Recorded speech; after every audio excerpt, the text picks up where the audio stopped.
इस वक्त बड़ी खबर आ रही है, पाकिस्तान से बड़ी खबर आ रही है। अपनी गिरफ्तारी के डर से पाकिस्तान के पूर्व राष्ट्रपति परवेज मुशर्रफ भागे।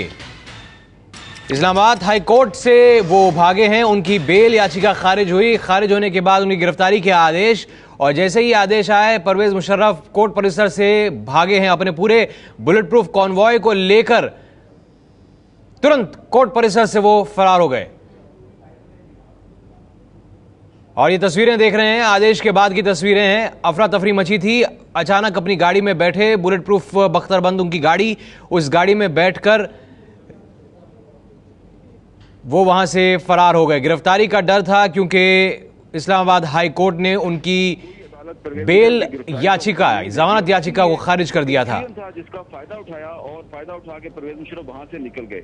हमें यह भी इंफॉर्मेशन मिली है कि परवेज मुशर्रफ साहब की हाई कोर्ट ने मुशर्रफ की गिरफ्तारी के आदेश दिए थे और उस आदेश को जैसे ही सुनाया गया, उसके बाद कोर्ट परिसर से ही मुशर्रफ अपनी याचिका के खारिज होने के बाद फरार हो गए। अपने गार्ड्स के साथ अपनी बख्तरबंद गाड़ी में बैठकर वो चले गए। 2009 अगस्त से जजों को बंधक बनाने का केस चल रहा था और उसी केस में जमानत ली हुई थी। जमानत की याचिका खारिज हुई और मुशर्रफ तुरंत, देखिए वो काले रंग की गाड़ी में, बख्तरबंद गाड़ी है, वो भाग खड़े हुए।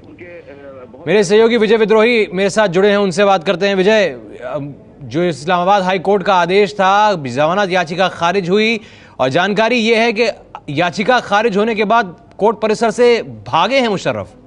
हाँ, यही बात हैरान नहीं करने वाली है कि परवेज मुशर्रफ जो पाकिस्तान के राष्ट्राध्यक्ष रहे, सेना के प्रमुख रहे, वो जब कोर्ट के अंदर आते हैं और कोर्ट उनकी गिरफ्तारी का आदेश देता है उस मामले में, तो वो किस ढंग से वहां से हम कह सकते हैं, जैसे हमारे यहाँ कहा जाता है पतली गली पकड़ना, पतली गली पकड़ के वो निकल लेते हैं जी। ये अपने आप में हैरत की बात है। पहले भी वो कोर्ट में आए थे एक बार, तो वो बुलेट प्रूफ जैकेट पहन कर आए थे और उन्होंने कहा था विजय रोक रहा हूँ क्योंकि कुछ तस्वीरें हम जो देख रहे हैं वो उन तस्वीरों को दोबारा देखते हैं। जो परवेज मुशर्रफ का फॉर्म हाउस, उसको एक सब जेल करार दे दिया जाए, लेकिन ये बहुत एक नेगेटिव इम्पैक्ट होगा इसका पाकिस्तान की सियासी सूरत हाल पर।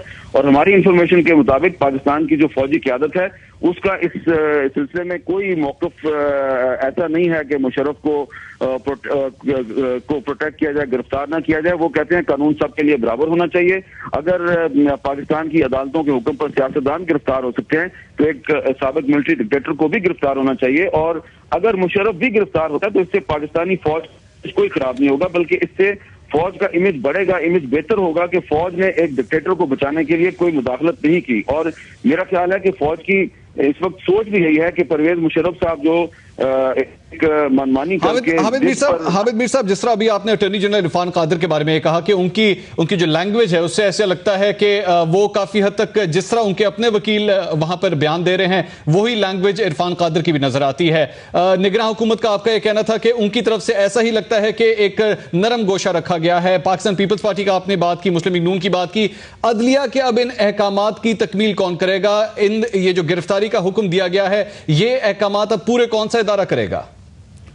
देखिए, ये इन अहकामात पर अमल दरामद करवाना इस्लामाबाद पुलिस की जिम्मेदारी है। इन अहकामात पर अमल दरामद करवाना वजारत दाखिला की जिम्मेदारी है। और आपको शायद ये भी पता हो कि कल कोर्ट की प्रोसीडिंग्स में वजारत कानून ने कोर्ट को बताया है कि परवेज मुशर्रफ के खिलाफ अगर गद्दारी के इल्जाम में मुकदमा चलता है तो उसका जो ट्रायल है वो भी वजारत दाखिला के तहत होना है। तो आज जो गिरफ्तारी का हुक्म दिया गया है, इस हुक्म पर अमल दरामद करवाना इस्लामाबाद पुलिस की जिम्मेदारी है। और इस्लामाबाद पुलिस जो है वो वजारत दाखिला के तहत है। और ये बात अब जो है ये सोचने की है कि क्योंकि मुस्लिम लीग नून की क़यादत और पीपल्स पार्टी की क़यादत जो है उसको उनके गैर मुल्की दोस्तों ने कहा कि आपने परवेज मुशर्रफ के बारे में कोई सख्त लाइन नहीं लेनी, तो निगरान हुकूमत में जो पीपल्स पार्टी और मुस्लिम लीग नून के इस वक्त जो खामोश नुमाइंदे हैं, जो उनकी हामिद मीर साहब, आप वो परवेज मुशर्रफ को बचाने की कोशिश करें, लेकिन ये पाकिस्तान की अदलिया के लिए, पाकिस्तान की सिविल सोसाइटी के लिए, पाकिस्तान के आइन के लिए, रूल ऑफ लॉ के लिए एक बहुत बड़ा चैलेंज है। हामिद मीर साहब, यहाँ पे कथा कलामी की माजरत चाहूंगा। आपने अपने पहले सवाल के जवाब में आपने कहा था कि मुस्लिम लीग नून की जानिब से एक खामोशी दिखाई देती है। मुस्लिम लीग नून के तर्जुमान परवेज रशीद साहब इस वक्त हमारे साथ टेलीफोन लाइन पर मौजूद हैं। इस खामोशी की वजह उनसे पूछते हैं। परवेज रशीद साहब, बहुत शुक्रिया, आपने जियो न्यूज को ज्वाइन किया। इस वक्त हामिद मीर साहब सीनियर तज्जियाकार हमारे साथ मौजूद हैं। अदलिया की जानिब से हुक्म दे दिया गया है, दरख्वास्त जमानत खारिज कर दी गई है, गिरफ्तारी का हुक्म सामने आ चुका है। मुस्लिम लीग नून का अब मौकफ क्या है?